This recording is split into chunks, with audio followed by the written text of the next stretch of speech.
Greetings, class. This week we will analyze conflict management techniques and the ways that we can effectively deal with difficult people to find a mutually beneficial outcome. Conflict amongst individuals within teams is inevitable throughout the life cycle of a project. Some conflict may be productive, while other conflict may be counterproductive. Martin and Tate, 2001. A key element to conflict resolution is finding common ground and creating a shared vision as a foundation to build buy-in among teams. What are some conflict resolution techniques? Some effective ways to avoid and resolve conflict include treating others with equality and respect, engaging in honest and non-confrontational dialogue, and knowing who to reach out to for impartial advice when there is uncertainty on how to deal with the conflict from a neutral stance.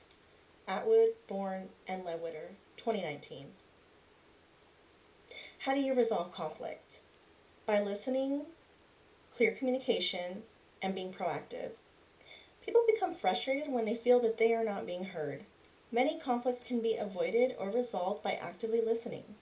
Many times, comprehension is the root of a conflict when parties do not communicate clearly and express their needs.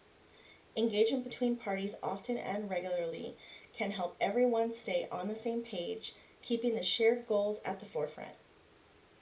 What is the best way to deal with difficult people? Finding common ground.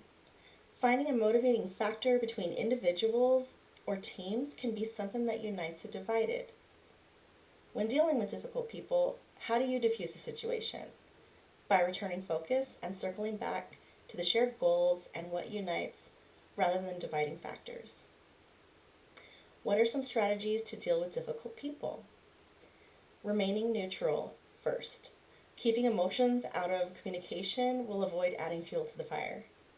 Next, stick to facts. Do not assume and do not accuse. Again, actively listen. Finally, be the raincoat. The opposing party may not play fair, but it is better to stay poised and just let the rain slide off your back. It is best not to sweat the small stuff and to keep the focus on the long-run objectives. Finally, what is the best way to deal with someone who will not communicate? This is tough, but I believe that this can be achieved through focusing on the objectives and also negotiation, which may involve enlisting a third neutral party to mediate depending on the severity of the case.